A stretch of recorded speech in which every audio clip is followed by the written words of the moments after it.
राजस्थान भाजपा की आज core committee की बैठक है। वहीं बैठक में 7 सीटों के प्रत्याशियों पर मंथन किया जाएगा। वहीं पैनल तैयार करते हुए दिल्ली पैनल में नाम भेजे जाएंगे। प्रदेश प्रभारी राधा मोहन अग्रवाल, प्रदेश अध्यक्ष मदन राठौड़, सह प्रभारी विजया राहटकर, पूर्व CM Vasundhara Raje Scindia, deputy CM सहित केंद्रीय मंत्री और कोर टीम के सदस्य बैठक में मौजूद रहेंगे। राधा मोहन अग्रवाल जयपुर दौरे पर हैं। शनिवार को उन्होंने दौसा और उनियारा विधानसभा के कार्यकर्ताओं से भी प्रभारी ने फीडबैक लिया, तो आज बाकी 5 विधानसभा से भी फीडबैक लेने का कार्यक्रम है।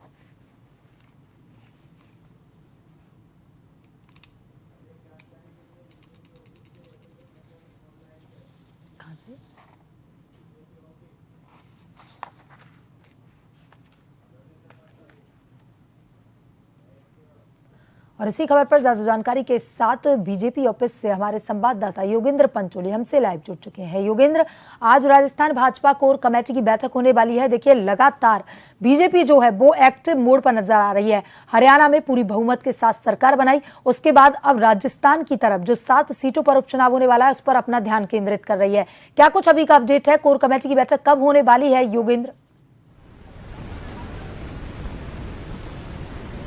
देखिए, जो कोर कमेटी होनी है जिसमें कि मुख्य रूप से जो उपचुनाव होने हैं 7 विधानसभा सीटों पर, उसको लेकर इस बैठक में मंथन होना है। हालांकि अब सूचना मिली है कि अब फिलहाल जहां मैं बीजेपी कार्यालय पर खड़ा हूं, लेकिन अब ये जो बैठक है मुख्यमंत्री निवास पर होने वाली है और यहां से इसका जो जगह है वो बदल दी गई है। लेकिन बैठक कुछ देर में शुरू हो जाएगी।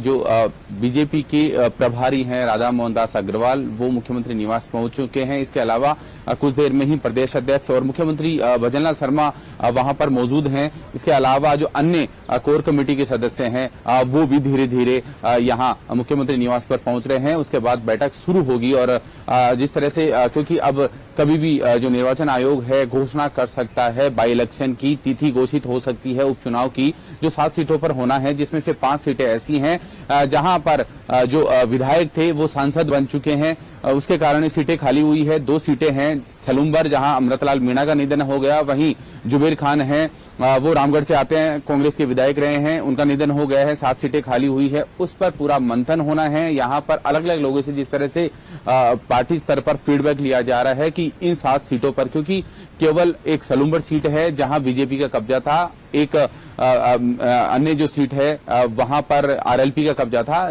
जबकि 5 सीट ऐसी है जहां पर केवल कांग्रेस का, और एक सीट है जहां पर जो 84 सीट है वहां पर बाप का कब्जा था। यानी अलग अलग सीटों पे ये जो समीकरण है, बीजेपी के पास केवल 1 सीट रही है। तो ऐसे में अब इन 7 सीटों को, क्योंकि दूसरी तरफ हब का सवाल ये भी था कि हरियाणा की एक जो जीत बीजेपी को मिली है उससे उत्साहित भी बीजेपी है, तो ऐसे में इन सीटों पर भी किस तरह से अपने कब्जे में ले आए, किस तरह से जीत दर्ज की जाए, इसकी पूरी रणनीति भी बनेगी। लेकिन सबसे अब क्योंकि अंतिम समय है तो ऐसे में लगातार कई फीडबैक भी लिए गए और अब पैनल तैयार होंगे। जो 7 सीटें हैं वहां पर माना जा रहा है कि पहले 3-3 लोगों के पैनल तैयार किए जाएंगे, उसके बाद 2 लोगों को, और अंतिम जो पैनल तैयार होगा वो सूची आलाकमान को यानी दिल्ली भेज दी जाएगी। उसके बाद ही, क्योंकि इधर इलेक्शन का जो कमीशन है वो कभी भी तारीखों की घोषणा कर सकता है। जी योगेंद्र, तमाम जानकारी के लिए धन्यवाद।